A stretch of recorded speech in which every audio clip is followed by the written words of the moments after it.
Éminence, Excellence, Madame l'Ambassadrice, Mesdames, Messieurs, je vous remercie chaleureusement de votre présence. C'est un plaisir et un honneur pour le Journal La Croix que de contribuer à cet échange. Nous avons un peu moins d'une heure et demie, il nous faudra évidemment un peu plus pour évoquer toutes les dimensions des relations diplomatiques entre la France et le Saint-Siège au cours du siècle écoulé. Nous l'avons déjà fait avec son éminence le cardinal Parolin et le Premier ministre, depuis ce 28 mai 1921 qui marque le rétablissement d'une relation interrompue pendant 17 ans. Nous avons fait le choix de nous arrêter sur quelques points saillants de cette histoire, ce qui va nous permettre de faire ressortir les spécificités de cette relation, eu égard notamment à l'articulation particulière du politique et du religieux en République française. Ça va nous permettre aussi de souligner le rôle majeur des relations interpersonnelles dans cette relation entre la France et le Saint-Siège. Je vais laisser la parole sans tarder à nos invités. Bonjour, révérend Père Bernard Ardurat. Vous êtes président du comité pontifical pour les sciences historiques. À vos côtés, Madame Constance Colonna-Cesari, vous êtes journaliste, réalisatrice et spécialiste des relations diplomatiques du Vatican. Monsieur Jean-Dominique Durand, professeur émérite d'histoire religieuse contemporaine à l'université Jean Moulin Lyon 3. Vous êtes membre correspondant du comité pontifical pour les sciences historiques, vice-président de l'Académie catholique de France. Chacun de vous va avoir la parole pour une dizaine de minutes avant que nous échangions pour approfondir. Avec également monsieur le député Michel Fanget, que je salue. Vous avez été chargé par le Premier ministre d'une mission sur les relations diplomatiques entre la France et le Saint-Siège. Et vous êtes donc l'auteur du rapport récent sur la diplomatie vaticane. Et vous prendrez part non seulement à notre échange, mais vous aurez le mot de la fin un peu avant 17h. Sans plus tarder, révérend Père Bernard Ardurat, je vous laisse la parole pour donc une dizaine de minutes. Et avec vous, nous allons nous intéresser à cette période de 17 ans qui va de la rupture en 1904 à la reprise des relations diplomatiques en 1921. Merci. Lors de la discussion de la loi de séparation, deux tendances se manifestent. Elles sont illustrées par deux hommes politiques. Le premier est Émile Combes, Premier ministre. Il a voulu, selon son expression, assurer la suprématie de la société laïque sur l'obéissance monastique. Fin de citation. L'autre est Aristide Briand, le rapporteur du projet de loi de séparation. On pourrait lui ajouter aussi Jean Jaurès. Il précise, avec le vote de ce projet, vous conduirez l'État à une évaluation plus juste de son rôle et vous accorderez à l'Église ce qu'elle n'a que le droit d'exiger, c'est-à-dire la pleine liberté de s'organiser, de vivre, de se développer selon ses règles et avec ses propres moyens. Après le refus par Pie X des associations cultuelles, les gouvernements qui vont se succéder devront trouver une formule pour que l'Église catholique bénéficie d'un statut juridique reconnu, puisque l'État ne reconnaît plus aucun culte. Après la rupture des relations diplomatiques, se pose aussi aux gouvernements successifs la question de contacts au moins officieux, ce qui explique diverses initiatives françaises. Un temps de rapprochement. La Première Guerre mondiale éclate le 28 juillet 1914. Quelques semaines plus tard, dans la nuit du 20 août, le pape Pie X meurt. Dès lors, Charles Loiseau, journaliste et publiciste, est choisi comme représentant officieux de la France auprès de la secrétaire d'État. Il est notamment chargé de se consacrer à la présidence de la Congrégation générale des pieux établissements. Dès le début de son pontificat, Benoît XV dit à Monseigneur Baudrillard, déjà cité aujourd'hui, « Nous sommes prêts à traiter avec les gens actuellement au pouvoir ». En 1916, Aristide Briand, devenu président du Conseil des ministres, accompagné de Louis Méjean, directeur des cultes, est reçu en audience par le cardinal Gasparri. En juin 17, Fernand Laudet, ancien premier secrétaire de l'ambassade de France près le Saint-Siège, lance une pétition dans les milieux intellectuels et politiques pour demander la reprise des relations diplomatiques. L'ambassadeur de France auprès du roi d'Italie, Camille Barrère, lui, n'hésite pas à esquisser le bilan de sa diplomatie officieuse auprès de la congrégation de la propagande, de la propagation de la foi, au sujet du protectorat français des chrétiens d'Orient. Car ne l'oublions pas, nous pensons à la France métropolitaine, mais la France a un empire à ce moment-là. Il écrit « Du moment que le gouvernement de la République n'a pas renoncé à son protectorat traditionnel par la suite de sa rupture avec le Saint-Siège, il est logique et inévitable que ses agents à Rome usent de leur influence et de leur rapport personnel pour faire comprendre à la propagande qu'on est loyalement résolu à maintenir aux chrétiens d'Orient notre protection et à s'assurer de son puissant appui auprès des missions. » Les antagonismes des années 1901-1905 semblent s'estomper, à tel point qu'en 1918, le 20 décembre, l'ambassadeur Camille Carrère, qui est un ancien communard, se prononce en faveur de la reprise des relations diplomatiques avec le Saint-Siège. À Monseigneur Grant, on a cité déjà cette expression, à Monseigneur Grant, qu'il a nommé évêque du Mans, Benoît XV dit en mars 1919 « Si de France on me tend seulement le doigt, je donnerai la main et même le bras. » En avril 19, le gouvernement prend l'initiative de remplacer les évêques allemands de Metz et Strasbourg par des évêques français, puisque le concordat est toujours en vigueur en Alsace-Moselle. Et Benoît XV entérine le choix fait par le gouvernement. On voit donc qu'il y a ici donc une tendance à favoriser l'entente, ou du moins à ne pas raviver les passions du passé. Vers la reprise des relations diplomatiques, une nouvelle étape est inaugurée en 1920. En janvier, lorsque Paul Deschanel est élu président de la République, Benoît XV envoie un télégramme et manifeste son espoir, je cite, que la paix religieuse soit rétablie. Le 9 mars suivant, le modéré Alexandre Millerand, il est tellement modéré qu'en 1904, il a été exclu du Parti socialiste, président du Conseil et ministre des Affaires étrangères, soumet une demande de crédit à la Chambre des députés pour le rétablissement de l'ambassade de France près le Saint-Siège. Il nomme Jean Doucet, chargé d'affaires, avec pour mission de négocier avec le cardinal Gasparri les conditions du rétablissement. Le 16 mai 20, à l'occasion de la canonisation de Sainte Jeanne d'Arc, Benoît XV déclare qu'il regrette de ne pas être français de naissance, mais qu'il l'est de cœur.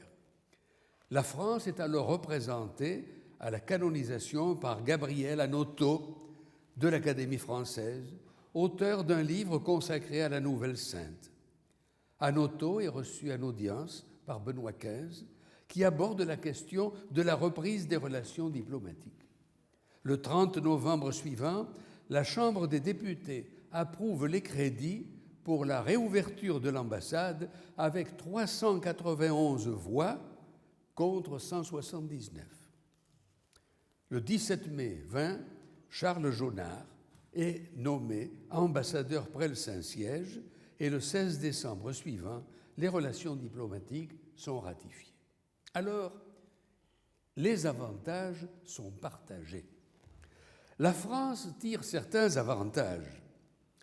D'abord, elle compte sur le fait que dans toutes les questions internationales, le Saint-Siège tiendra compte de l'opinion du gouvernement français. Et alors, ces domaines de négociation sont nombreux. Le maintien de la paix, le respect des traités, la recomposition de l'Europe centrale et orientale avec le souci de soutenir la Pologne, l'avenir de la Rhénanie, le sort des capitulations après la disparition de l'Empire ottoman, le maintien du protectorat des chrétiens d'Orient et d'Extrême-Orient, la question du choix traditionnellement réservé à la France depuis 1638 de l'évêque latin de Bagdad, la préservation, la promotion des missions françaises en Extrême-Orient, en Afrique. Ne l'oublions pas, l'Allemagne a perdu ses colonies. Elle a perdu notamment le Tanganyika, le Cameroun, le Togo. Les missionnaires allemands doivent partir. Ils seront remplacés ici par des Anglais, ici par des Français. D'ailleurs, les spiritains vont faire même ce tour de force de rentrer au Tanganyika, l'actuelle Tanzanie. Le maintien à Paris, le gouvernement y tient, le maintien à Paris et à Lyon de l'œuvre pontificale pour la propagation de la foi et l'œuvre pontificale de la Sainte Enfance, tandis que le Saint-Siège proposait de transférer leurs ressources à Rome. Le Saint-Siège, lui aussi, est conscient des enjeux. Après la fin de l'Empire austro-hongrois, la France reste le seul grand pays dont la population est en majorité catholique. Pour le cardinal Gaspari, le Saint-Siège entend revendiquer un certain nombre de choses. Le maintien du concordat en Alsace-Moselle, la personnalité juridique de l'Église de France, la possibilité de posséder les biens nécessaires à sa mission, la liberté d'enseignement, une loi sur les associations qui permettent à diverses entités d'exercer des activités telles que par exemple les œuvres caritatives, un protocole pour les visites présidentielles en Italie qui respecte la souveraineté du Saint-Siège. Pour répondre à la nécessité de donner à l'Église une personnalité juridique, Briand et Berthelot, sans modifier la loi de séparation, doivent proposer un cadre original, puisque Pie X avait refusé les associations cultuelles qui ne respectaient pas la structure hiérarchique de l'Église catholique. Donc, pour trouver à tout prix une solution, le gouvernement français renonce alors aux associations cultuelles pour l'Église catholique. Un projet d'association diocésaine est alors élaboré à Rome par l'ambassadeur Jonard, à Paris par Louis Canet et par Léon Noël, qui est chef adjoint du cabinet du ministre de l'Intérieur. Et le projet devait permettre à ces associations de jouir de la personnalité juridique, de respecter la constitution hiérarchique de l'Église catholique et de pouvoir endosser la propriété de tous les biens de l'Église diocésaine. Benoît XV meurt le 22 janvier 22.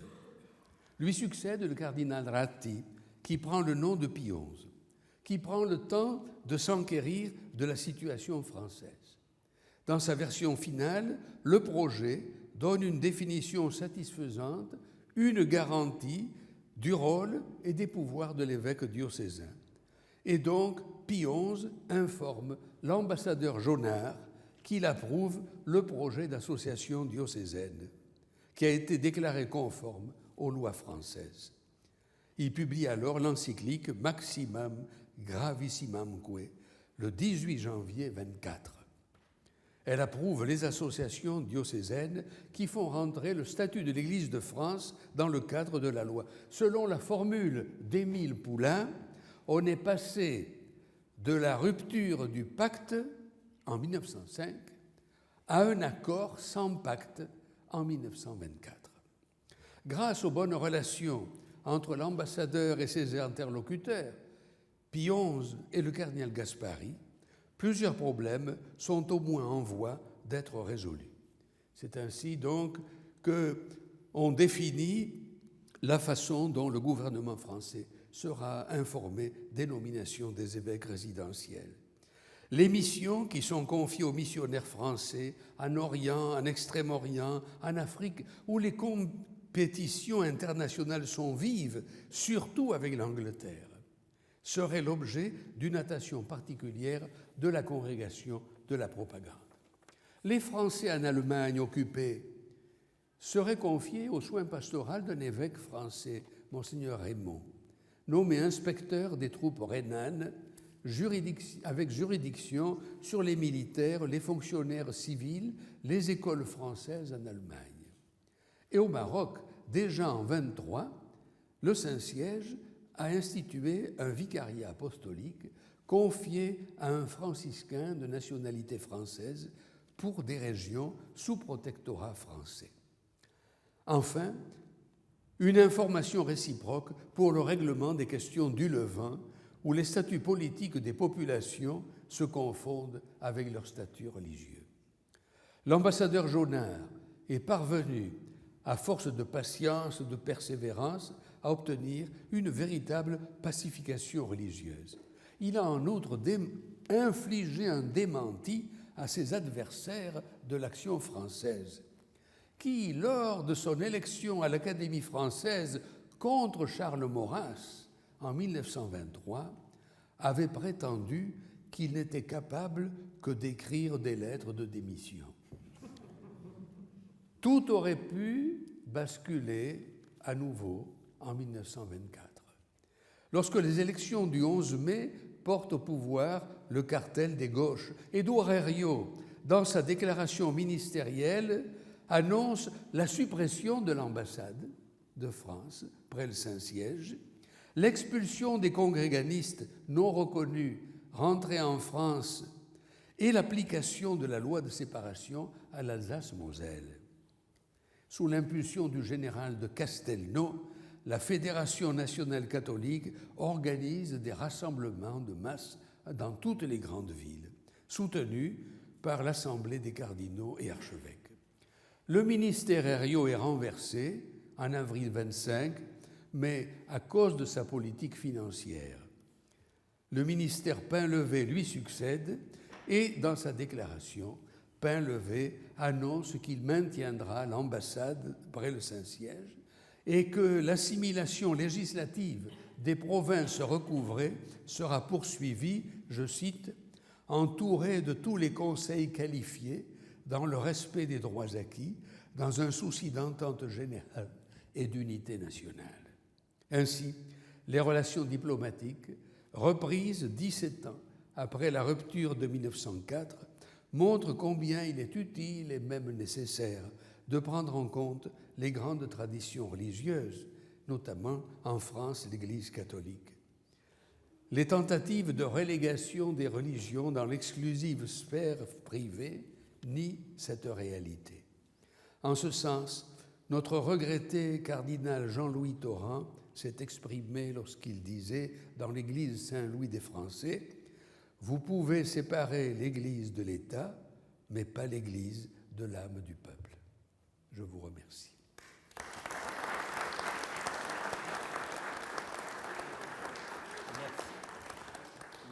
Père Ardura, vous évoquiez Alexandre Millerand, ce qui me fait écho à une phrase que le Premier ministre, une expression que le Premier ministre évoquait tout à l'heure quand il parlait, il empruntait cette expression à Alexandre Millerand, instaurer des relations de puissance à puissance, ce qui appellera évidemment des questions. Est-ce qu'il va peut-être être maintenant évoqué par l'intervention de Constance Colonna-Césari, à qui je cède la parole? La politique, ce sont des intérêts, des convergences, des divergences, mais aussi des personnes qui la font. Vous allez maintenant nous parler, enfin un saut dans le temps, des lendemains immédiats de la Seconde Guerre mondiale pour parler notamment, mais pas uniquement, de la relation entre Pie XII et le général de Gaulle.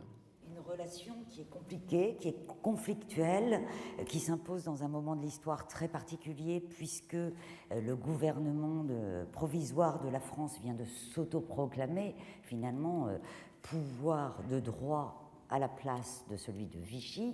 Donc on est dans un cadre qui n'est pas encore celui de relations officielles, mais d'ébauche de relations et qui vont déboucher sur des relations diplomatiques dans de 1944 à 1945, puis que je vais ensuite décliner jusqu'en 1948, parce qu'après on change vraiment de thème. Donc Pie XII et le général de Gaulle, c'est évidemment un casting assez fort, c'est une image, c'est une audience qu'on aimerait tous avoir vue dans une vie, en tous les cas, de journaliste. ces deux grands personnages, le poids de l'histoire, leur sens des responsabilités, qui se rencontrent donc, le 6 juin 1944 dans ce cadre, et dans un climat qui est d'emblée conflictuel, puisque le général de Gaulle vient demander au pape le rappel du nonce Valerio Valeri, qui a servi, qui a représenté le Saint-Siège à Vichy. Or, évidemment, le général de Gaulle, qui ne veut pas de continuité entre Vichy et ce nouveau gouvernement, ne veut pas de cet homme à Paris. Donc, ça commence très mal. Il demande aussi, il est venu essayer d'obtenir cette reconnaissance extérieure, donc cette reconnaissance du Saint-Siège qui lui manque pour rétablir la force de son gouvernement et sa légitimité à l'extérieur, hors de la France. Et finalement, le pape Pie XII, qui est évidemment un diplomate, un fin juriste, qui sait qu'il pourrait récuser ce caprice, peut-être gallican, du général de Gaulle, d'oser réclamer et d'oser faire finalement demander une ingérence dans le gouvernement de l'Église, finira par lui accorder cette faveur, rappeler donc un homme qui était en réalité déjà parti et nommer à sa place quelqu'un qui va arriver à Paris en fin décembre 1944, qui est, le Premier ministre Jean Castex en a parlé, le nonce Monseigneur Angelo Roncalli, futur Jean XXIII évidemment, mais qui est alors un illustre inconnu. Il faut savoir qu'il n'a pas le CV de son Excellence Monseigneur Celestino Miglior, qu'on l'appelle alors le paysan du Danube, ce qui n'est pas très flatteur, puisque ses faits d'armes, si j'ose dire, pour parler d'un nonce, c'est qu'il a servi, donc il était délégué apostolique en Turquie et en Bulgarie. Donc c'est un illustre inconnu. Est-ce que c'est une mesure vexatoire de Pie XII à l'adresse du rang de cette nonciature de Paris qui est plus normalement emblématique? Sans doute, c'est mon hypothèse en tous les cas, et celle de certaines personnes qu'il a voulu manifester finalement un mouvement d'humeur en lui envoyant cet homme, qui va se révéler un extraordinaire diplomate à cette occasion. Et parallèlement, et inversement, je dirais, le général de Gaulle, lui, désigne un homme dont le rayonnement intellectuel est très grand, puisqu'il s'agit du philosophe thomiste Jacques Maritain, qu'il est allé rencontrer aux États-Unis en juillet, qu'il a voulu, donc à qui il veut coûte que coûte confier cette ambassade du Palais Taverna à l'époque, voilà, pour guider donc, et initier des relations entre la France et le Saint-Siège. Maritain va finir par accepter, l'agrément du Vatican va finir par arriver, donc ça fait que si le nonce est arrivé à Paris en décembre 1944, fin décembre 1944, lui, Maritain, n'arrive, Jacques Maritain, avec sa femme et la sœur de celle-ci, dans ce trio étrange qu'il forme au Palais Taverna, il n'arrive qu'en mai 1945. Et ils vont tous deux, donc le nonce à Paris et l'ambassadeur à Rome, essayer d'animer une diplomatie, puisque là on est dans des relations qui courent, qui s'initient normalement, mais qui sont très complexes et qui sont compliquées, empoisonnées par l'autre demande qui est celle de Gaulle, mais derrière lui, de tous les hommes du MRP, Bidault en premier, c'est le thème de l'épuration épiscopale. Donc c'est un thème évidemment qui fâche, et on le comprend, le Saint-Siège, puisque à Alger en 1943, ces catholiques, sociaux, démocrates, et qui voulaient déjà, qui parlaient d'épuration drastique, puis à Paris parlent de révolution par la loi, obtiennent au départ, font une liste qui inclut 4 cardinaux, dont le cardinal Suard, archevêque de Paris, coupable d'avoir célébré cette messe, cet enterrement à la mémoire de Philippe Henriot, dont le cardinal Gerlier de Lyon, qui a prononcé cette phrase qu'on lui reprochera toujours, de Gaulle, c'est Vichy, la France c'est Vichy, et Vichy c'est Pétain, et Pétain c'est la France, et qui en réalité, cachent aussi, sont assez injustes, parce qu'il y avait des actes qui n'ont pas été mis sur le devant de la scène, mais en tous les cas, voilà, on leur a reproché longtemps ces faits, au détriment d'actions plus souterraines, et notamment en faveur des Juifs, ce qu'on saura plus tard. Mais il y avait également une liste de 24 évêques diocésains. Cette liste circule entre Paris et Rome, évidemment mal appréciée au Vatican, au Saint-Siège, et finalement, grâce à l'action de Monseigneur Roncalli à Paris, est ramenée à une liste de 7 évêques à la fin, dont un qui s'était déjà destitué de lui-même, l'archevêque d'Aix-en-Provence, 3 vicaires apostoliques à Rabat, à Dakar et à Saint-Pierre-et-Miquelon, et puis 2 évêques qui étaient interdits de séjour dans leur ville, à Tende notamment, et puis l'évêque auxiliaire de Paris. Donc finalement, de quelque chose qui est parti d'une volonté voilà, radicale d'épurer, de faire des symboles, on est arrivé à quelque chose de beaucoup plus modeste.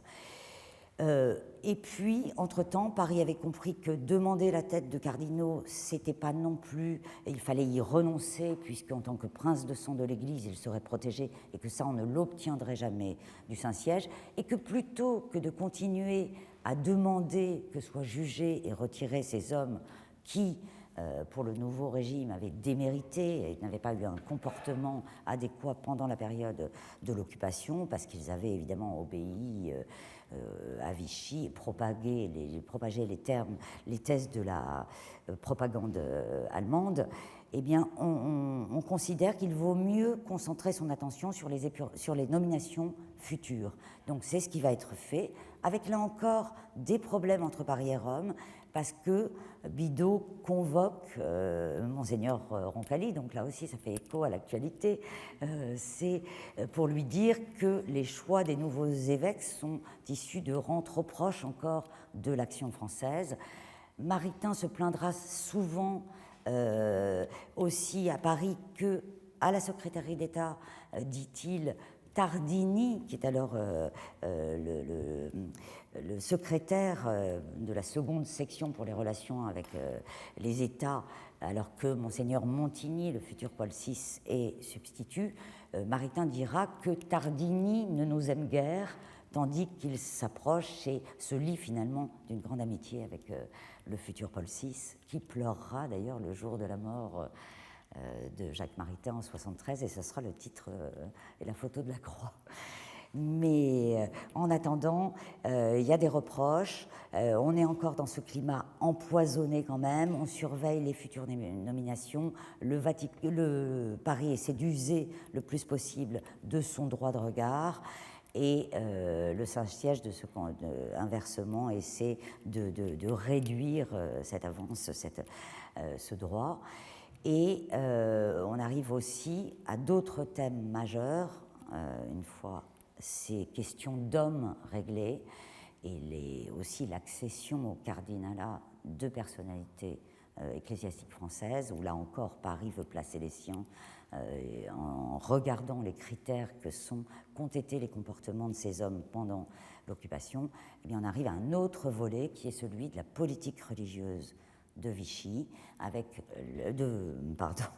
du gouvernement provisoire, avec le retour à la laïcité républicaine, qui pose déjà et toujours et encore un peu les mêmes problèmes. Comment est-ce qu'on peut effacer les lois, en tous les cas les mesures et les lois prises par Vichy en 1942 notamment, qui avaient supprimé le décret des congrégations illicites? Comment également doit-on ou non retirer aux écoles libres leurs subventions? Ce sont des dossiers qui, encore une fois, empoisonnent le climat et qui vont finalement, encore une fois, grâce à l'habilité, à mon avis, aussi de Monseigneur Roncalli à Paris, à la Nonciature, être calmés, évités, et finalement, le gouvernement français va se laisser convaincre qu'il vaut mieux un retour au rassemblement, à l'unité, plutôt que risquer de réveiller une guerre religieuse et les fureurs politiques que la France a connues. Donc on arrive à pacifier finalement des relations qui avaient très mal commencé et qui vont se normaliser peu après en aboutissant à d'autres thèmes, des thèmes émergents, à partir de l'arrivée cette fois de Vladimir d'Ormesson, son retour au palais Taverna, où là, divergence, convergence parfois, mais des nouveaux thèmes qui ne sont plus liés évidemment à l'occupation, la décolonisation, la mission de France pour les thèmes de divergence, et puis au contraire de convergence, c'est l'idée, bien sûr, que la France doit retrouver son rang, la fille aînée de l'Église, et promouvoir un rôle pour la paix à construire, et notamment asseoir et finalement accompagner l'idée de la construction européenne autour des grandes nations catholiques. Voilà. Merci beaucoup.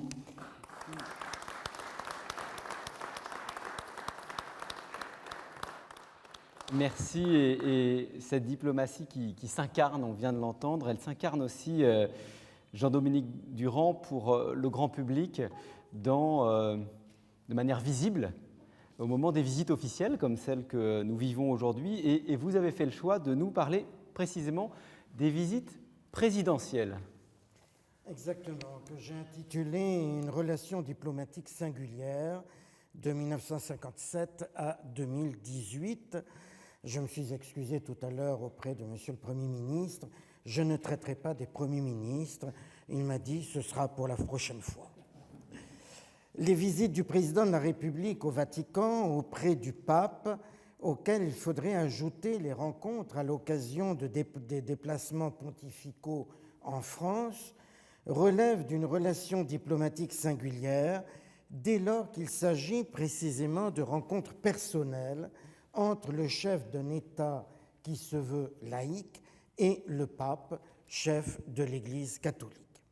Cette singularité est due à trois aspects qui les distinguent des visites que le chef de l'État français peut effectuer à travers le monde. Le premier tient d'abord au caractère récent de ces visites dans la longue histoire diplomatique de la France, même dans ses relations avec le Saint-Siège. Si celles-ci sont anciennes, si nous savons que cette ambassade est la plus ancienne ambassade établie d'une manière permanente auprès du Saint-Siège, on n'observe pas de relation directe entre 1495 et 1957, entre les déplacements à Rome du roi Charles VIII et du président René Coty. Mais depuis le 13 mai 1957, la visite du président français est devenue une évidence. Elle est devenue une sorte de rituel, tout en ayant des statuts différents, visite privée ou visite d'État. Deux visites du général de Gaulle, 1959 et 1967, en 10 ans de présidence, deux visites de Valéry Giscard d'Estaing, 1975 et 1978, à peine après l'arrivée au pontificat de Jean-Paul II, une seule pour François Mitterrand, 1982, ainsi que pour Jacques Chirac, 1996, tous les deux au début de leur premier mandat. Nicolas Sarkozy se rend à Rome 2 fois, 2007-2010. On pourrait ajouter une troisième fois, mais un peu particulière dans le cadre de l'anniversaire des traités de Rome. François Hollande 2 fois aussi, 2014-2016, et Emmanuel Macron une fois le 26 juin 2018. Si l'on tient compte du fait que Georges Pompidou n'a pas cru devoir se soumettre à ce rituel dans le contexte des années post-1968, on relève que ces visites paraissent régulières tout en restant exceptionnelles et relativement rares quand même. Toute visite du président de la République française est un événement qui suscite un intérêt médiatique exceptionnel. Il serait intéressant d'établir une comparaison avec d'autres chefs d'État, mais le temps imparti pour cet exposé, comme d'ailleurs pour sa préparation, ne me permettent pas d'aller plus loin. Pourtant, quelques sondages que j'ai pu faire, mais d'une manière très rapide et superficielle, tendent à m'indiquer que la France occupe une place notable dans sa régularité. Il convient, je l'ai dit, de ne pas oublier les rencontres entre le pape et le chef de l'État lorsque le pape vient en France. La singularité tient aussi au poids, c'est mon deuxième point, tient aussi au poids de la question religieuse française dans les échanges avec le pape, qu'il s'agisse de mettre en avant la place du catholicisme dans la société française ou la laïcité à la française, et le Premier ministre, comme d'ailleurs le secrétaire d'État, l'ont bien rappelé tout à l'heure. Charles de Gaulle, lui-même catholique pratiquant, proche de Jacques Maritain, fut très attentif à la mise en valeur d'un catholicisme créatif, porté par de grands théologiens et philosophes, qui avaient été parfois malmenés par Rome dans les années 1950. C'était le temps où cette ambassade entendait représenter non seulement l'État, mais aussi l'Église de France dans, je cite, son aile marchante, comme le disait Vladimir d'Ormesson, le successeur de Jacques Maritain qui a ouvert cette ambassade ici. Le président de Gaulle s'est beaucoup intéressé au concile et a voulu le suivre au point d'envoyer comme ambassadeur l'un de ses plus proches collaborateurs, un homme de confiance, René Brouillet, qui resta à Rome de 1964 à 1974. La République est laïque, la France est chrétienne, disait-il, et il entendait défendre les intérêts spirituels de la France, et notamment l'apport que la théologie et la philosophie française pouvaient apporter à l'Église universelle. Lors de son voyage de 1959, il a pris possession de sa stalle de chanoine d'honneur à la basilique Saint-Jean du Latran. Cette cérémonie, d'ailleurs, crée un vrai clivage entre la droite et la gauche française. Après René Coty, Charles de Gaulle, Valéry Giscard d'Estaing, mais seulement lors de sa deuxième visite en 1978, la première s'est passée d'une manière un peu tendue, Jacques Chirac, Nicolas Sarkozy et Emmanuel Macron l'ont inscrite dans leur programme, tandis que les socialistes François Mitterrand et François Hollande s'y sont refusés. Une autre ligne de fracture est l'exaltation de la chrétienté par rapport à l'affirmation de la laïcité. On peut distinguer de Gaulle qui se présenta devant le Saint-Père avec une vraie déférence, comme un catholique qui est président de la République, mais en prenant soin, à la Maritain, de distinguer les plans. Ce ne fut pas le cas de Jacques Chirac, qui a voulu rappeler à Jean-Paul II la fidélité, je le cite, de la France fille aînée de l'Église, selon son expression, à son héritage chrétien. Cela ne l'empêcha pas de prendre par la suite une position opposée lors de la discussion de la Constitution européenne, ou de Nicolas Sarkozy, dont le discours au Latran en 2007 souligna les liens entre la nation et la religion catholique, suscitant de très nombreux débats en France. Mais dans l'ensemble, dans un contexte de sécularisation grandissante de la société française, de baisse des vocations religieuses et de la pratique dominicale, peut-être aussi parce que l'idée d'un vote catholique tendrait à s'amenuiser, les présidents soulignent les caractères de la laïcité. Celle-ci, fondée sur la séparation du religieux et du politique, garantit la liberté pour l'État d'adopter des lois qui ne soient pas forcément conformes à l'enseignement de l'Église. La visite de Giscard d'Estaing à Paul VI le 1er décembre 1975, alors que la loi autorisant l'avortement avait été votée en début d'année, fut très difficile. Depuis, d'autres lois dites sociétales concernant le mariage, la procréation, la bioéthique ont pu crisper les relations ou rendre plus délicates les visites présidentielles. Pourtant, l'attention du fait catholique reste importante, comme en témoigne la visite du président Hollande au pape François le 17 août 2016, 3 semaines après l'assassinat du père Jacques Hamel, alors qu'il célébrait l'Eucharistie dans son église de Saint-Étienne-du-Rouvray. Et cette visite a été vraiment une visite importante, également même pour François Hollande, pour l'émotion qu'elle portait. Enfin, je dirais en troisième point que les visites présidentielles se situent aussi dans un contexte international. Je ne suis pas sûr que les présidents connaissent la formule du cardinal Rampolla, secrétaire d'État de Léon XIII, qui faisait du pape la plus haute autorité morale du monde. Mais ils savent bien le rôle mondial joué par le Saint-Siège, le poids de certaines grandes encycliques de Pacem in Terris à Laudato Si, l'importance, au-delà même du milieu des confessions chrétiennes et plus encore du catholicisme, également l'importance de certains gestes accomplis par des papes dont la portée politique et symbolique a marqué les esprits, comme Paul VI à l'Assemblée générale des Nations unies en 1964, Jean-Paul II au mur occidental du Temple à Jérusalem en 2000 ou François sur l'île de Lampedusa en 2013. Ils ont conscience de la qualité, de l'importance des informations qui parviennent au Vatican par le biais du réseau diplomatique du Saint-Siège et peut-être aussi surtout des prêtres et des congrégations religieuses présentes d'une manière capillaire à travers le monde. Les problèmes du monde sont donc abordés d'une manière globale, dans un esprit où le multilatéralisme est présent. La défense et la promotion de la paix, le dialogue entre les religions, le développement, la justice sociale internationale, la dette des pays pauvres, les droits humains, la construction européenne, le rôle des organisations internationales. Récemment, la lutte contre la pandémie de la Covid-19 et plus généralement contre les maladies comme le sida, l'importance de la question migratoire, de l'écologie. D'une manière plus spécifique, l'action de la France et du Saint-Siège et ses relais convergent dans certains pays pour empêcher des conflits de se généraliser.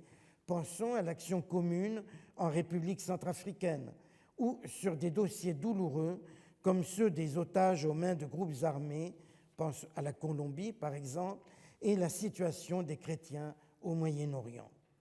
Sur tous ces sujets, le dialogue est le plus souvent fécond et les positions se soutiennent mutuellement. Il est possible d'avancer plusieurs exemples concrets. L'engagement en faveur de l'abolition universelle de la peine de mort en est un, rappelé tout récemment à la fois par le président Macron et par le pape François. Plus délicate certainement est la question migratoire, mais la France, tout en maintenant une ligne de fermeté à l'encontre de l'arrivée massive de migrants sans papier, a adopté le programme des couloirs humanitaires promu par la communauté de Sant'Egidio avec un engagement pris et signé au plus haut niveau de l'État, à l'Élysée même. Bien sûr, des divergences peuvent être relevées, notamment par exemple au sujet de l'Europe. L'opposition de la France à la mention des racines chrétiennes de l'Europe dans sa constitution a été douloureuse pour Jean-Paul II. Les papes ont considéré aussi la politique gaullienne à l'égard de l'unité européenne comme trop peu ferme, regrettant que la France rejette la voie du fédéralisme. Mais globalement, la France et le Saint-Siège, cela a été magnifiquement rappelé tout à l'heure, sont des partenaires et des partenaires confiants, je crois qu'on peut le dire, sur de nombreux sujets. Alors en conclusion, je voudrais émettre une hypothèse à vérifier, que l'on est passé d'une relation trilatérale, France, Église de France, Saint-Siège, comme l'a pensé les ambassadeurs de Jacques Maritain à René Brouillet, à une relation peut-être plus normalisée, bilatérale, où l'on est certes attentif de part et d'autre à la place du catholicisme dans la société française, mais où les enjeux mondiaux occupent une place majeure. L'enjeu de la visite présidentielle ne serait-il pas désormais de ne pas laisser la question religieuse interne perturber tant de visions partagées du monde? Je vous remercie.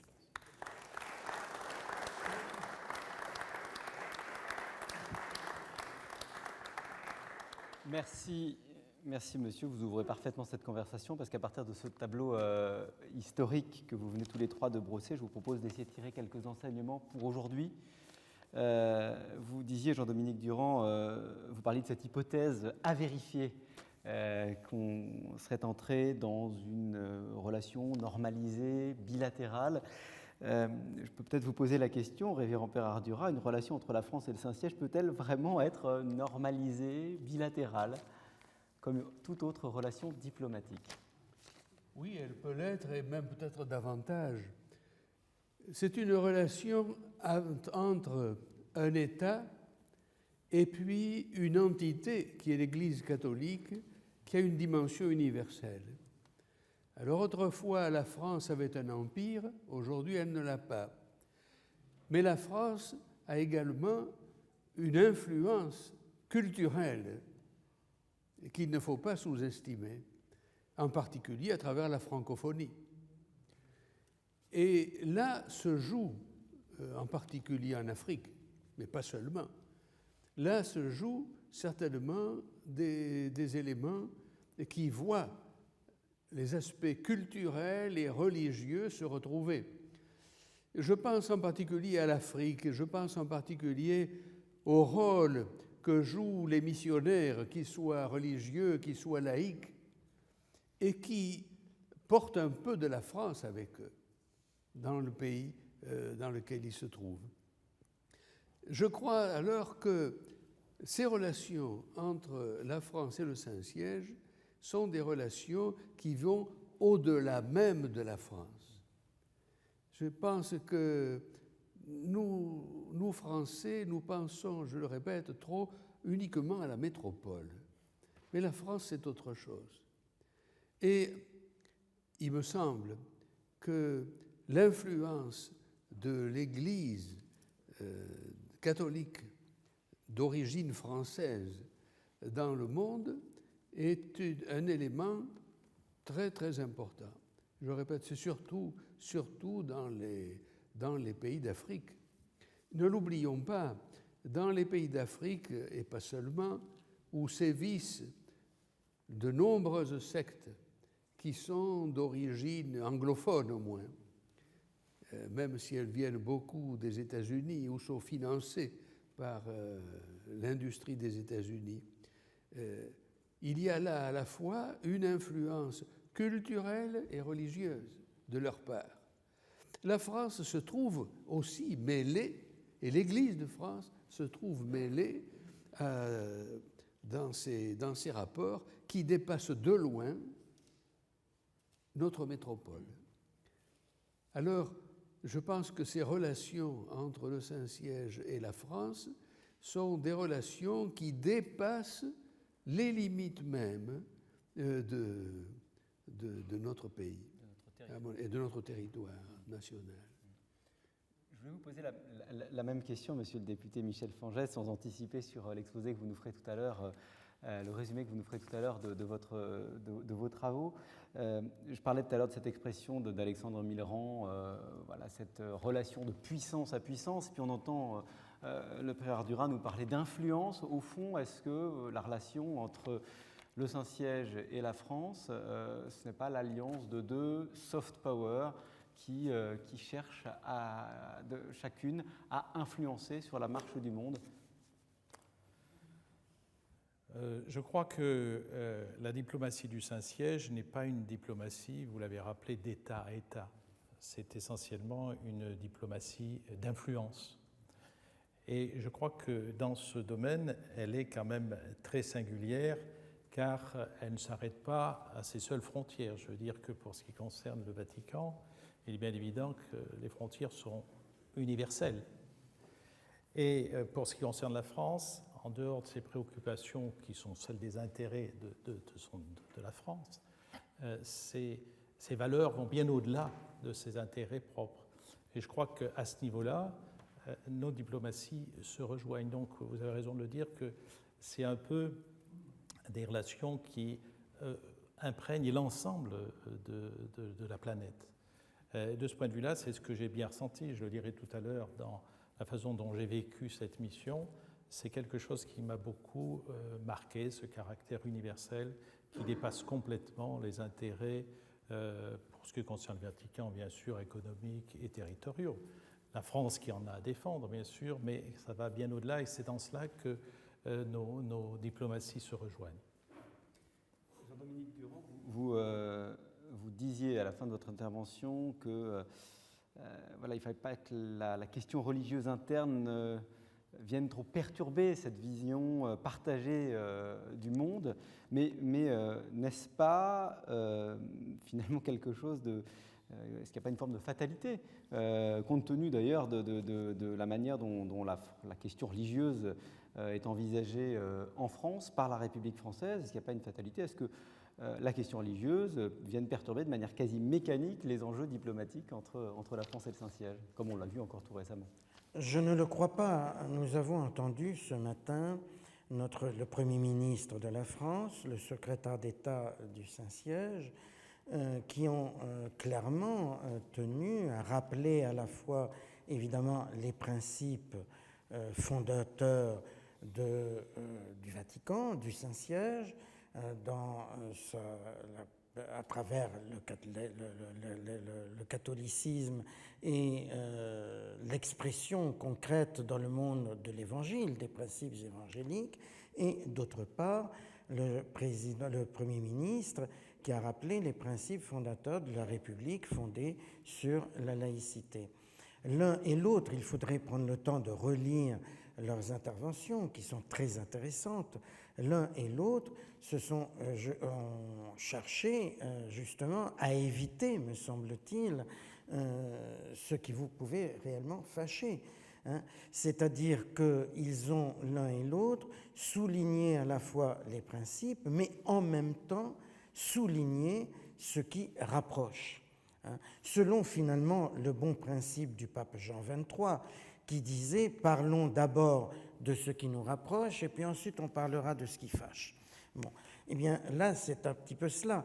Je ne sais pas non plus ce que se sont dit le Premier ministre et le Saint-Père ce matin, mais je crois qu'il y a là un souci des deux côtés de garantir la paix et la collaboration, la coopération entre les deux États, les deux entités. Car c'est cela qui est important. Ce qui est important, je crois, pour l'un et l'autre, et je crois qu'on en a bien conscience du côté français comme du côté du Saint-Siège, ce qui est important, c'est la paix dans le monde, c'est le dialogue interreligieux. Par contre, en France, effectivement, promouvoir l'État est très attentif à la question du dialogue interreligieux, à faire en sorte que la paix sociale puisse passer également par le dialogue interreligieux. Là-dessus, il y a le principe de la laïcité n'entrave pas cet engagement et ce soutien qui est donné au plus haut niveau de l'État. Sur certains éléments, j'ai évoqué très rapidement la question des couloirs humanitaires. Il est quand même très frappant que cette initiative, qui naît dans une communauté italienne mais soutenue par le Saint-Siège, soit soutenue au plus haut niveau de l'État, c'est-à-dire qu'il y a eu un accord signé entre la communauté de Sant'Egidio et le président de la République française, en présence du Premier ministre des Affaires étrangères, pour permettre à des migrants de venir, des migrants syriens surtout, je crois, ou éthiopiens, me semble-t-il, de venir dans de bonnes conditions, c'est-à-dire en étant accueillis, etc. C'est-à-dire un modèle de migration et de maîtrise des migrations qui est quand même un modèle tout à fait original et qui est important pour notre pays. Je crois que là, il y a vraiment une volonté de surmonter les difficultés internes. Bien sûr, on ne les ignore pas, mais la France s'est réaffirmée. Je crois que le Saint-Siège en a pris acte maintenant. Mais peut-être que pour le Saint-Siège, ce qui est important, c'est justement de continuer à travailler avec la France sur les grands dossiers du monde où on s'entend, sur lesquels on s'entend. J'ai quelques questions sur les sujets de dissensus, mais effectivement, peut-être pour souligner ce que d'ailleurs le cardinal Parolin exprimait tout à l'heure dans son discours, ces coopérations effectives, disait-il. Vous citiez les couloirs humanitaires, la communauté Sant'Egidio. Il faisait référence, lui, à l'influence de l'encyclique Laudato Si et l'influence du pape en vue ensuite de l'adoption des accords de Paris sur le climat.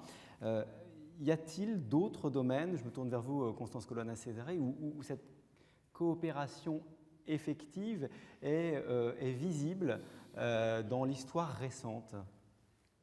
On la voit, à mon avis, de façon éclatante lorsque l'Église, le Saint-Siège, accompagne la construction européenne. Le traité de Rome ne s'appelle pas par hasard le traité de Rome, et vraiment, il a été précédé d'efforts.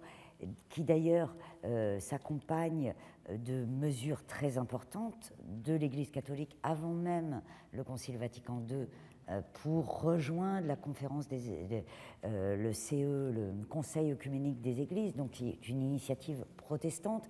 Donc cette alliance déjà du Vatican du côté américain pour constituer un bloc occidental capable finalement de faire rempart au communisme, qui était une grande idée de l'après-guerre, une grande idée de Pie XII, qui a été soutenue voilà, de façon très évidente et très éclatante jusqu'en 1957. Ça me semble considérable, avec l'appui des démocraties chrétiennes, avec l'appui d'Alcide de Gasperi, avec l'appui de Konrad Adenauer, avec l'appui de Schuman, exactement, de Schuman.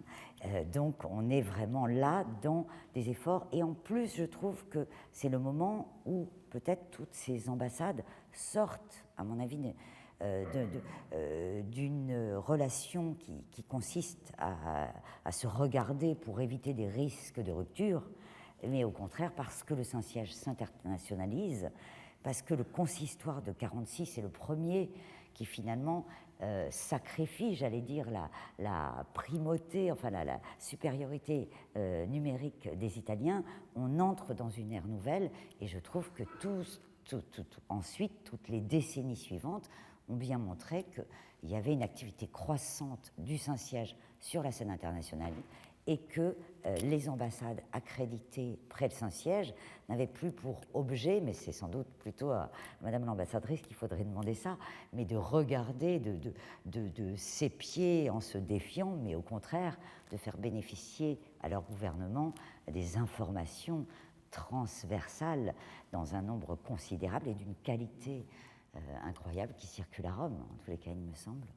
Il a été question effectivement dans vos interventions de la qualité des informations qui émanaient du réseau exceptionnel diplomatique. Je voudrais qu'on aborde dans les minutes qui viennent maintenant des sujets de désaccord, puisqu'il en était question. Il y en a un qui revient systématiquement et dont on a peu parlé aujourd'hui, c'est le sujet de l'arme nucléaire. Je rappelle la position du Saint-Siège qui soutient le traité d'interdiction des armes nucléaires.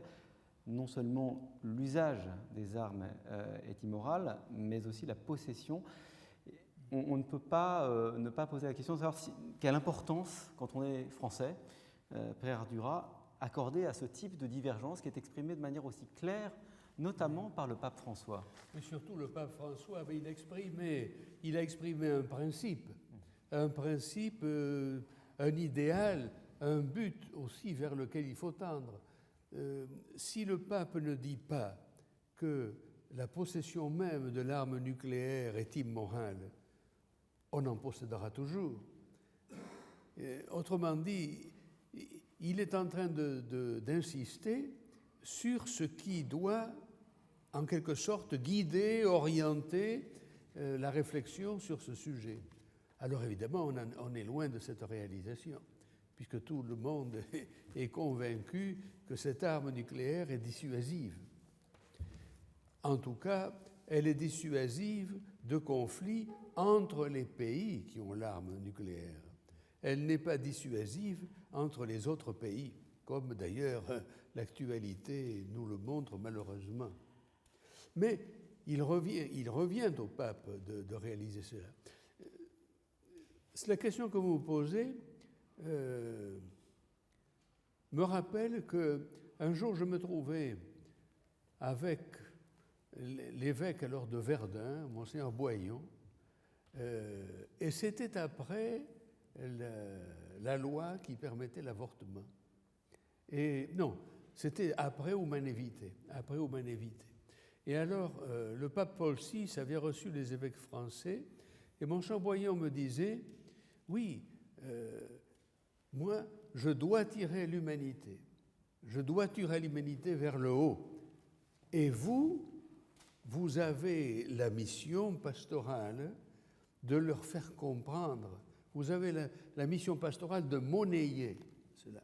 Donc, là aussi, on voit bien qu'ils étaient aussi porteurs d'opinions qui, évidemment, n'allaient pas dans le sens de l'enseignement du pape. C'est le rôle du pape, pour en revenir à votre question, c'est le rôle du pape de rappeler ce à quoi vers quoi nous sommes orientés, quel est notre idéal, ce vers quoi nous devons tendre, et pas seulement comme des vœux pieux.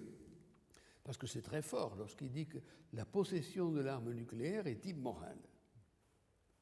Il est difficile de dire plus fort. Mais donc, c'est un langage qui est fait précisément pour faire réfléchir. Et donc, évidemment, il y a là un désaccord dans les faits, mais c'est la mission du pape, c'est la mission de l'Église que d'être aussi une pierre d'achoppement. Je voudrais qu'on évoque un autre point, non pas de désaccord, mais de malentendus fréquents. Encore tout à l'heure, ici même, le Premier ministre a cru bon, dans une formule d'ailleurs qui sera sans doute très commentée, de rappeler certains principes. La laïcité, disait-il, ce n'est pas seulement la séparation de l'Église et de l'État, mais ce n'est pas la séparation de l'Église et de la loi. D'où vient-il, Jean-Dominique Durand, qu'il faille toujours, dans ce type de visite, rappeler ces principes de la laïcité à la française? Sommes-nous condamnés à ce que ce malentendu perdure pour les siècles et les siècles? Oui, je ne suis pas sûr que ce soit un malentendu. C'est une observation des faits. Finalement, le Christ disait rendez à César ce qui est à César, et le Premier ministre a dit à la République ce qui est à la République, etc. Donc, on est dans le principe de la séparation, et effectivement, je crois que le Premier ministre a cru devoir rappeler a dû prononcer cette phrase en lien aussi avec l'actualité récente, etc.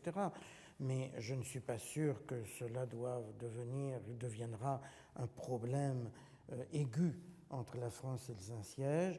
C'est un fait. Les chrétiens doivent obéir à la loi du pays où ils se trouvent.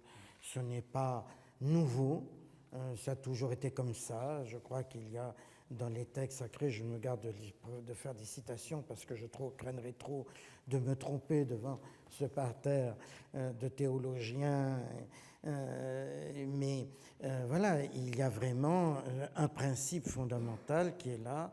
Le chrétien, le catholique, puisqu'ici on est dans le domaine du catholicisme, le catholique doit obéir à la loi.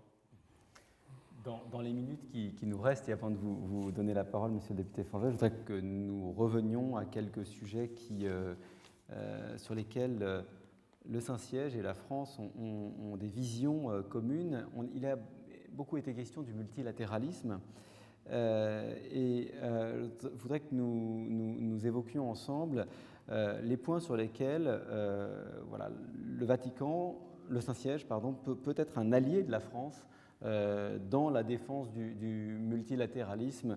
Je vous pose la question à vous, Monsieur le député Fangel. En quoi aujourd'hui le Saint-Siège est-il un allié sur cette question-là pour la France? La France, bien sûr, défend le multilatéralisme, et le Saint-Siège défend également le multilatéralisme. Donc nous nous retrouvons sur un certain nombre de sujets sur lesquels nous pouvons coordonner nos actions, voire même être synergiques. On parle par exemple de l'environnement, de la protection de la nature, de la transition écologique. Il faut savoir que là encore, le Saint-Siège et la France ont su être non seulement coordonnés, mais synergiques. On sait bien que les accords de Paris ont été donc votés parce que le Saint-Siège avait, par son pouvoir d'influence, amené un certain nombre de pays à soutenir cette démarche. Et je crois que ça, c'est important de le dire, puisque ma mission avait essentiellement pour objet de voir quels étaient les sujets sur lesquels on pouvait se coordonner, d'autres également ceux dans lesquels on pouvait être synergique. Ça me paraît être un bon exemple. Pour le Moyen-Orient également, il est bien évident que là, la défense du multilatéralisme est quelque chose qui est fondamental, puisque là doivent intervenir de nombreux pays. Et de ce point de vue-là, la France est tout à fait dans la même démarche. Alors je crois que pouvoir dire que là, sur ces sujets-là, il est très important que nous puissions non seulement collaborer, mais avoir des actions synergiques. On parlait tout à l'heure de désaccords, je m'excuse d'y revenir, concernant le nucléaire. J'ai été chargé à la Commission des Affaires étrangères sur un rapport concernant le nucléaire militaire. Vous savez que la France est dotée et a une politique de dissuasion nucléaire. Actuellement, va se décider à Paris la nouvelle mouture du traité de non-prolifération qui a été décidé en 1968, donc c'est le cinquantenaire, et c'est à l'occasion du cinquantenaire que j'ai eu cette mission sur le nucléaire militaire. Et là encore, j'ai eu cette mission sur le Vatican à l'occasion de la commémoration du 100e anniversaire de la reprise. Bon, c'est toujours des anniversaires qui me permettent de revenir sur des sujets qui nous intéressent. Et là, en l'occurrence, je me souviens très bien avoir été au Vatican avec Monseigneur Calaguer, avec un groupe d'études qui était dans son bureau à ce moment-là, au cours d'une audience. Le pape revenait du Japon. Et il a exposé de façon très ferme, bien sûr, son opposition à l'arme nucléaire. Et le Vatican est signataire du TIAN, du traité d'interdiction de l'arme nucléaire, d'une façon très récente d'ailleurs. Et on exprimait, nous,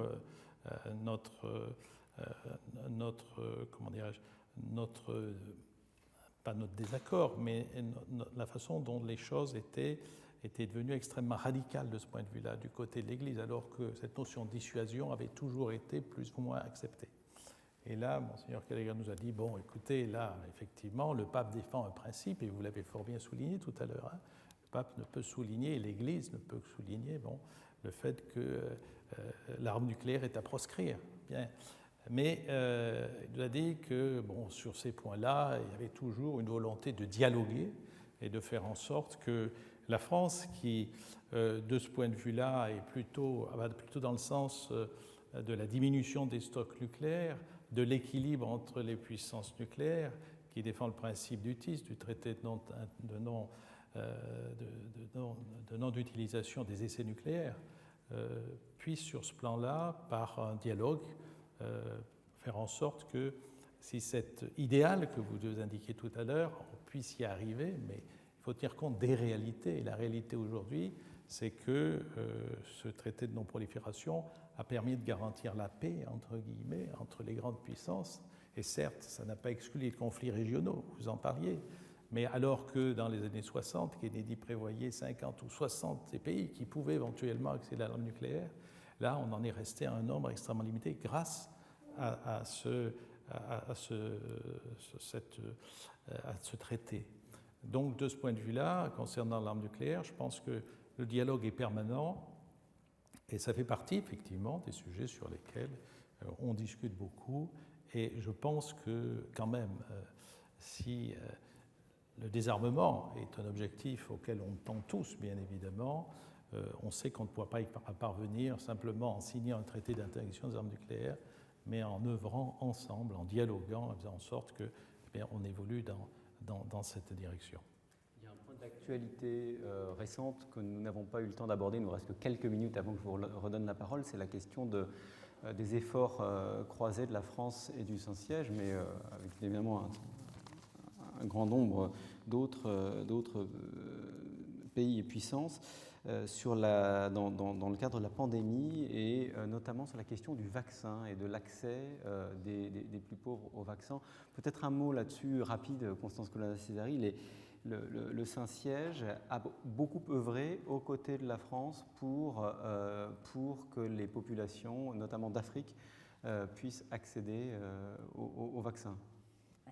Déjà, alors moi je ne connais pas l'intérieur du dossier et la façon dont le Vatican a œuvré dans le reste du monde, mais ce qui avait très surprenant dans la position qu'a pris le pape dans cet épisode, dans cet événement, dans cette pandémie, c'est que d'emblée, il a placé le Saint-Siège du côté de l'État, d'un rôle, d'une responsabilité politique qui a surpris parfois, y compris à l'intérieur de son Église, dans le monde, beaucoup de gens, beaucoup d'épiscopats, beaucoup de fidèles qui voulaient continuer à aller à la messe, et qui ont reproché au Saint-Père, justement, une vision trop politique, une gestion trop politique.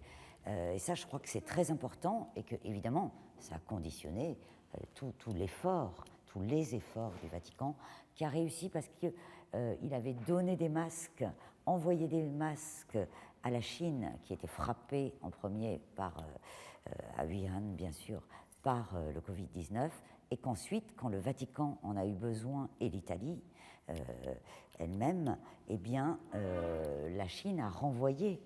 Preuve aussi que la diplomatie du Saint-Siège, qui s'est rapprochée de Pékin depuis 2018, a aussi permis ça. Voilà, mais pour le reste, en Afrique, pour les distributions, j'imagine que voilà, les organismes d'assistance, de développement qui sont importants au Vatican ont sans doute concouru, mais j'en ignore les dessous. Peut-être rajouter quelque chose, à moins que je...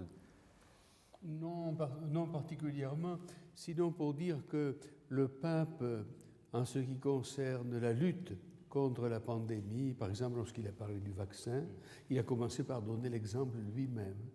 Et puis, ceux qui fréquentent la curie romaine savent qu'au fond, nous avons été vivement invités, n'est-ce pas, à nous vacciner en disant c'est un acte de charité envers vous-même et envers les autres. Voilà. Alors, je pense que alors, ces paroles du pape, par exemple, sont reprises dans le journal télévisé italien. Ça, c'est clair. Alors, je ne sais pas si en France on fait la même chose, mais il y a donc une synergie. Une synergie et le gouvernement utilise aussi cette persuasion que le pape a voulu donner dans cette lutte contre la pandémie. N'oublions pas non plus la fameuse Statio Orbis, cette prière du pape solitaire sur la place Saint-Pierre sous la pluie, sont des événements qui ont beaucoup marqué et qui ont beaucoup marqué au-delà des chrétiens et des chrétiens pratiquants. Il va donc être temps de conclure et comme promis, je vous laisse la parole, monsieur le député Michel Fanget, pour nous présenter, nous résumer les grandes lignes de vos travaux, votre rapport sur les relations entre la France et le Saint-Siège. Alors, conclure après l'intervention de tous ces spécialistes, c'est difficile pour un non-spécialiste.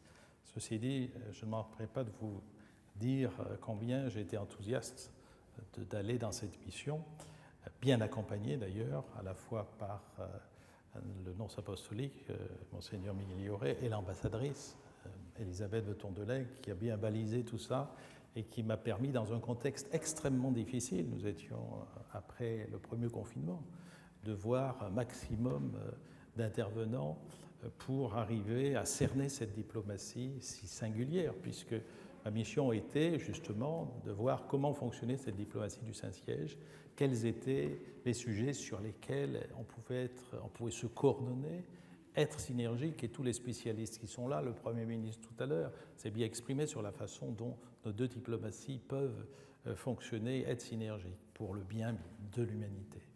Alors, j'ai eu la chance, et j'en terminerai peut-être par là, parce que je ne veux pas être trop long non plus, de rencontrer le Saint-Père pendant 40 minutes. Avec Madame l'ambassadrice, nous étions 3 dans un petit salon, et elle-même hispanisante a pu me traduire les propos du Saint-Père qui s'exprimait en espagnol. Je lui parlais en français et très manifestement il comprenait très bien tout ce que je lui disais, même à un moment quand je lui ai dit « Monseigneur, la France vous attend ». Enfin, je m'adresse au nonce et je disais au très Saint-Père « La France vous attend » et il m'a répondu en français « J'ai beaucoup de sympathie pour la France, point ».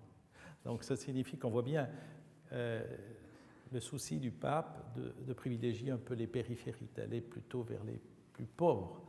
Et ça n'exclut pas le fait d'ailleurs qu'ils viennent chez nous, ce qu'on pense, et on travaille à ça, hein, Monseigneur.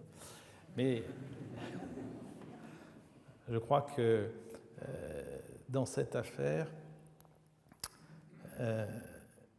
j'ai pu sensibiliser, c'est ça qui était important, mes collègues parlementaires. Moi-même, je suis donc membre de la Commission des Affaires étrangères et président de la Commission des Relations internationales de la région d'Auvergne-Rhône-Alpes. Je suis conseiller régional. Et j'ai fait venir à cette présentation à la Commission des Affaires étrangères, qui m'avait été demandée par la présidente qui est décédée depuis, Marielle de Sarnez. J'avais demandé, pour un peu étayer les choses et être plus précis sur tout ce qu'on a dans ce rapport, j'avais demandé à l'ambassadrice de venir à Paris, aux nonces apostoliques qui également participaient, à l'ambassadeur Possel, qui est chargé des affaires religieuses auprès du ministre Le Drian, et j'ai été étonné par le nombre de parlementaires qui ont été intéressés, dont celui avec lequel, d'ailleurs, j'avais fait le rapport sur le nucléaire, qui est un communiste, et qui avait tenu à être là. Il avait reporté d'ailleurs son départ dans sa circonscription pour bien être sûr de pouvoir assister à cette audition, dire l'intérêt que suscite en France ce sujet, qui est celui du Saint-Siège, de sa singularité. Et ça a été pour moi quelque chose qui m'a interpellé. Voilà. Donc pour conclure, tout a été dit, hein, j'en dirai rien de plus, si ce n'est que, si je résume les choses, c'est vrai que la diplomatie du Saint-Siège, ce n'est pas une diplomatie, je l'indiquais tout à l'heure, et Mme la présentatrice l'a dit également, ce n'est pas une diplomatie d'État à État, mais c'est essentiellement une diplomatie d'influence qui reste singulière et dont les seules frontières sont celles de la planète. Alors le pape François, qui incarne cette diplomatie, est le premier pape en fait issu de la mondialisation. Et ça, il faut bien insister là-dessus. Et il m'a dit 2 fois, au moment où on dresse des murs, il faudrait construire des ponts. Et ça, cette définition m'est apparue très importante et je l'ai mise en exergue dans mon rapport. Il nous a donné, Madame l'ambassadrice, une véritable leçon de démocratie. Et il nous exhortait surtout à garder la mémoire du futur. Alors je laisse ça à votre sagacité, ça fait que nos circonvolutions un peu là font un peu des étincelles. Essayez de disserter un peu là-dessus, mais pour lui c'est très important d'être tourné vers l'avenir, mais avoir toujours le passé à l'esprit. Et encore une fois, à travers plus de 60 auditions, ce rapport a bien mis en évidence la complémentarité de nos diplomaties, qui sont les plus anciennes d'Europe, mais également un certain nombre, c'est vrai, de divergences qui sont notables. On a parlé, c'est le nucléaire, peut-être d'autres aussi qui sont d'un autre ordre, mais je crois que d'une façon générale, j'ai conclu, et c'est ce que j'ai rapporté dans mon rapport au Premier ministre, qu'il y avait beaucoup à construire, il y avait beaucoup à construire avec le Saint-Siège qui maille la planète, vous le disiez, Madame Colonna Césari, à travers 4500 évêques, à travers autant de diocèses, de congrégations, d'établissements d'enseignement. Tout ça remonte au Saint-Siège et c'est géré par une toute petite cellule d'une 40aine de personnes. Donc on a beaucoup, nous, à apprendre dans ces remontées qui viennent du monde entier. Et c'est en cela que je pense, et c'est ce que conclut mon rapport, que le rapprochement avec le Saint-Siège est fondamental. Et il s'est établi depuis des siècles. Hein. Il y a eu des hauts et des bas, le Premier ministre l'a indiqué, le professeur Durand également. Et je crois qu'on aura tout intérêt justement à continuer à œuvrer ensemble aussi dans les sujets qui sont susceptibles de nous séparer. Merci, Monsieur le député, merci à tous les 4 et merci, Madame l'ambassadrice, pour votre accueil et merci à toutes et à tous de votre attention. Je vous souhaite une bonne soirée.